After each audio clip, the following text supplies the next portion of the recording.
আসসালামু আলাইকুম, সবাইকে স্বাগতম। আইসিটি বিষয়ের এই যে ডিজিটাল ডিভাইস অর্থাৎ লজিক গেট সম্পর্কিত কুমিল্লা ক্যাডেট কলেজে যে প্রশ্নটি এসেছিল সৃজনশীল প্রশ্ন, ওই প্রশ্নটির সঠিক সমাধানের জন্য তোমাদের সাথে আছি আমি মোহাম্মদ সিরাজুল ইসলাম। তো প্রশ্নটা লক্ষ্য করি, এখানে কিন্তু একটা লজিক গেটের চিত্র দেওয়া আছে। এ বি সি তিনটে ইনপুট আর কিউ হবে আউটপুট। এখন গ নাম্বারে বলেছে সত্যক সারণীর মাধ্যমে কিউ এর মান প্রকাশ করো। অর্থাৎ প্রথমে এই লজিক সার্কিট থেকে বা আমাদের এই লজিক গেট হতে কিউ এর একটা মান বের হবে, সেটা বের করার পরে সেটাকে সত্যক সারণীর মাধ্যমে ট্রুথ টেবিলের মাধ্যমে উপস্থাপন করতে হবে। তো যাই, প্রথমে আমরা একটা কাজ করব, এটা খাতায় তুলে নিব চিত্রটা, তাহলে সহজ হবে। লক্ষ্য করে এই যে আমি আগে থেকে অঙ্কন করে রেখেছি, এটা প্রশ্নে দেওয়া ছিল, হুবহু তুলে রেখেছি সময় সেভ করার জন্য। এখন আমরা এটার মান বের করব। প্রথমত বাম দিক থেকে আমরা প্রত্যেকটা এই লজিক গেটের মান বের করব। 1 2 3 4 5টা গেট আছে এখানে। এটা অ্যান্ড গেট, গুণের গেট। কোনটা গুণ হচ্ছে? এ লাইন আর এই লাইন। এই লাইন হচ্ছে এ, এই লাইন হচ্ছে বি। এ আর বি গুণ হয়েছে, তার মানে আমরা এটা লিখতে পারি এই আউটপুটটা এ বি, অ্যান্ড গেট। আবার এখানে অর যোগ হয়েছে, যে এটা কিন্তু যোগের গেট আমরা জানি। তো এটা কোনটা? এই লাইন আর এই লাইন। এই লাইন বলতে এই লাইন হচ্ছে বি আর এইটা হচ্ছে সি। বি আর সি, এই যে এ লাইন বি আর এইট হচ্ছে সি। বি আর সি আবার এখানে যোগ হয়েছে। এবার এইখানে আসি, এখানে এইটা হচ্ছে সি আর এইটা হচ্ছে বি। বি আর সি মিলে আবার এখানে গুণ হয়েছে, অ্যান্ড গেট গুণ হয়েছে। এখানে কিন্তু বি আর সি গুণ হয়েছে, এটা অ্যান্ড গেট, আর এখানে যোগ হয়েছে, এটা যোগের গেট। আবার এইখানে কি হয়েছে? এ লাইন আর এই লাইন গুণ হয়েছে, তার মানে এই লাইন হচ্ছে এইটা, এই লাইন হচ্ছে এইটা, দুইটা মিলে আবার কিন্তু গুণ হয়েছে, অ্যান্ড গেট। তাই আমরা লিখতে পারি এটা ইন্টু এইটা, ব্র্যাকেট দিয়ে, এই যে এইটা ব্র্যাকেটের মধ্যে রাখলাম ইন্টু এইটা। এখন কিউ এর মানটা কী হবে? এই দুই লাইন আবার গুণ হয়েছে, তো এ বি প্লাস হয়েছে, plus or gate a b plus এটা লিখতে পারি। এটা হচ্ছে এ বি, এটা হচ্ছে প্লাসের গেট, তাই প্লাস দিলাম, তারপরে এইটা লিখতে পারি। এবার এইটাকে আমরা এখন সত্যক সারণীর মাধ্যমে উপস্থাপন করব, ট্রুথ টেবিলের মাধ্যমে। তো সত্যক সারণীর মাধ্যমে যদি উপস্থাপন করতে চাই, আমি পরের পেজে যাই। এই যে সত্যক সারণীর ছক অঙ্কন করলাম, বিশাল একটা ছক। এর মধ্যে আমরা লিখব এ বি সি। আমরা জানি তিনটা যদি ইনপুট হয় তাহলে উপর থেকে নিচের দিকে এই 8টা সারি হবে, তাই এখানে 8টা সারি হয়েছে। এ বি সি লেখার পরে আমরা এ আর বি গুণ করব। এই যে এখানে যেগুলি আছে সেগুলি লিখব, এ আর বি গুণ করব, তারপরে বি আর সি যোগ করব, তারপরে বি সি আবার গুণ করব, আবার এইটুকু মিলে একটা হবে, এবং সবার শেষে কিউ এর মান টোটালটা হবে। টোটালটা ভালো করে লক্ষ্য করি।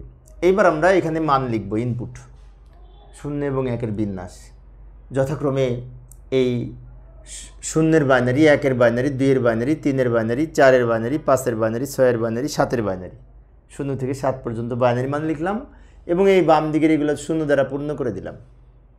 0 থেকে 7-এর বাইনারি, অথবা অন্যভাবে বলতে পারি 4 2 1, অর্থাৎ 4 2 1। এটা যদি একটু মনে রাখি, প্রথমে 4 মানে কি? 4টা 0 4টা 1, তারপর 2 2টা 0 2টা 1 2টা 0 2টা 1, তারপর 1 একটা 0 একটা 1 একটা 0 একটা, 4 2 1 অক্টাল কোড আমরা যেভাবে নির্ণয় করি, এভাবেও করতে পারি। এইটা লেখার পরে এখন আমরা এইখানে মান লিখব এ আর বি গুণ করে। এ মানে কি? এই লাইনটা, বি হচ্ছে এই লাইনটা, জাস্ট এই দুইটা লাইন গুণ হবে। 0 আর 0 গুণ করে 0, 0 আর 0 গুণ করে 0, 0 আর 1 গুণ করে 0, 1 আর 0 গুণ করে 0, 0 দিয়ে যাই গুণ করি ফলাফল 0 হয়। 1 আর 0 গুণ করে 0, 1 আর 0 গুণ করে 0, 1 আর 1 গুণ করে 1, 1 আর 1 গুণ করে 1। এবার এই লাইনটা বি আর সি যোগ হয়েছে, বি হচ্ছে এটা, সি হচ্ছে এটা, এই দুইটা যোগ হয়েছে, কিন্তু যোগ। তা 0 0 যোগ করে 0, 1 আর 0 যোগ করে 1, যোগ করার সময় আবার 1 থাকলে যোগফল 1। 1 আর 0 যোগ করে 1, 1 আর 1 যোগ করে 1, 0 আর 0 যোগ করে 0, 0 আর 1 যোগ করে 1, 1 আর 0 যোগ করে 1, 1 আর 1 যোগ করে 1। উভয় ইনপুট সত্য হলে আউটপুট সত্য হয়। আবার যে কোনো একটা ইনপুট যদি সত্য হয় আউটপুট সত্য হয়। সত্য বলতে 1 বোঝায়। আচ্ছা, এটা অরের একটা বৈশিষ্ট্য, অর গেট যোগের কাজ করে।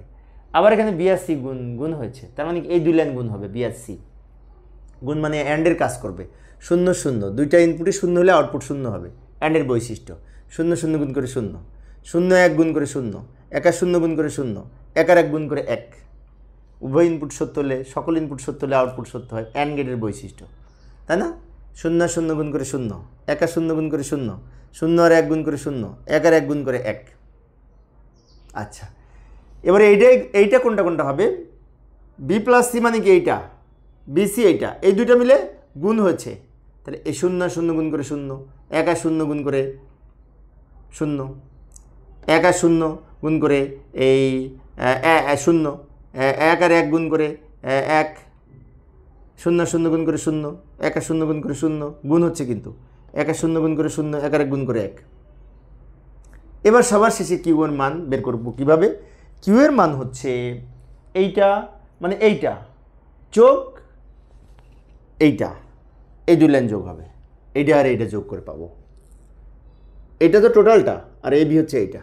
0 আর 0 যোগ করে 0, 0 আর 0 যোগ করে 0, 0 আর 0 যোগ করে 0, 1 আর 0 যোগ করে 1, 0 আর 0 যোগ করে 0, 0 আর 0 যোগ করে 0, 1 আর 0 যোগ করে 1, 1 আর 0, 1 আর 1 যোগ করে 1। এই হচ্ছে শতক সারণী। আবার আমরা উদ্দীপকে ফিরে যাব। গ নম্বরের উত্তর শেষ করলাম। উদ্দীপকের ঘতে কি বলেছে লক্ষ্য করি। ঘতে বলেছে উদ্দীপকে কিউ এর আউটপুট সরলীকরণ করো এবং লজিক সার্কিট ডায়াগ্রামের মাধ্যমে উপস্থাপন করো। তো কিউ এর মান যেটি পেলাম ওটাকে সরল করব। আচ্ছা, কিউ এর মান তো আমরা গ নম্বরে বের করেছি, ওটাকে সরল করব। যাই সমাধানের চেষ্টা করি। এই যে কিউ এর মান এটা পেয়েছি, গ থেকে প্রাপ্ত, গ নম্বরে বের করেছি। এটাকে যদি সরল করতে হয় অনেক সহজ, কিন্তু প্রথমে আমরা একটা কাজ করব, এই যে ব্র্যাকেটে তুলে দিব, এটার সাথে গুণ করব, ব্র্যাকেট আউট করে দিব। ভালো করে লক্ষ্য করি, সমান দিলাম, যা আছে রেখে দিলাম, প্লাস দিলাম। এবার বিকে এটা দ্বারা গুণ করলে কী হবে? B into b c, b into b c হবে, প্লাস এটার সাথে এটা গুণ করলে হবে বিসি ইন্টু সি হবে। এখন আমাদের এ আর এ গুণ করে একটা এ হয়, উভয় ইনপুট সত্য হলে আউটপুট সত্য হয়, তাই না? আবার এ আর এ যোগ করলেও একটা এ হবে, মানে এক, যেমন এর মান যদি 1 ধরি, 1 আর 1 যোগ করলে 1, এর মান যদি 1 ধরি, 1 আর 1 গুণ করলে 1, 1 আর 0 ছাড়া অন্য কিছু ধরার সুযোগ নাই। তো তাই এ আর এ গুণ করে একটা 1, এ আর এ যোগ করেও একটা 1, এটা আমরা মৌলিক উপপাদ্যে দেখেছি। এই সূত্র মতে আমরা এখানে যা আছে রেখে দিলাম, plus A B R B গুণ করে কিন্তু একটা বি হবে, তাহলে লিখতে পারি বিসি। বি আর বি গুণ করে একটা বি আর সি রেখে দিলাম, প্লাস বি রেখে দিব আর সি আর সি গুণ করে একটা সি, তাহলে এটাও বিসি। এবং এটাও বিসি, এটাও বিসি, মানে যদি এটাও এ এটাও এ, দুইটা এ যোগ করে যেহেতু এ হয়, তাই দুইটা একই ইনপুট যোগ করে একটা হবে। তাই আমরা এ বি প্লাস এই দুইটার পরিবর্তে একটা লিখতে পারি এই সূত্র অনুযায়ী। এবং সবার শেষে আমরা একটা কাজ করবো, এখন এটা দিয়ে লজিক সার্কিট আঁকবো, এটা দিয়ে লজিক সার্কিট আঁকবো, এ বি প্লাস বিসি। আচ্ছা, এখানে তিনটে ইনপুট, এ বি সি, তিনটে ইনপুট মিলে কি হবে? প্রথমে এ বি গুণ হয়েছে, যোগও আছে গুণও আছে, গুণের কাজটা আগে করব। এ বি গুণ হয়েছে, তো গুণ মানে অ্যান্ড গেট, এই লাইনটা এ বি লিখতে পারি। আবার বিসি, বি মানে কি এইটা, আর সি তো এইটা, বি আর সি মিলে আবার গুণ হয়েছে, তো বিসি মিলে আবার আমরা গুণ করব। এইটা হচ্ছে এ বি গুণ হয়েছে, এটা হচ্ছে বিসি গুণ হয়েছে, দুইটা মিলে আবার মাঝখানে প্লাস হয়েছে, দুইটা মিলে মাঝখানে আবার কি প্লাস হয়েছে, প্লাস মানে ওয়ার গেট। তো এটার আউটপুট এইটা, এটার আউটপুট এইটা, দুইটা মিলে যেহেতু প্লাস হয়েছে, প্লাসের জন্য ওয়ার গেট অঙ্কন করব। এই যে লাইনটা পেলাম, এটা কিউ এর মান ফাইনালি। তো এইভাবে আমরা লজিক ফাংশন সরলীকরণ করে যে মান পেলাম, সেই মানটাকে আবার লজিক সার্কিটের মাধ্যমে উপস্থাপন করলাম। এটা হচ্ছে ঘনকের উত্তর। তো প্রিয় শিক্ষার্থী বন্ধুরা, এই ছিল আজকের আলোচনা। পরের ক্লাসটি দেখার আমন্ত্রণ রইল। খোদা হাফেজ।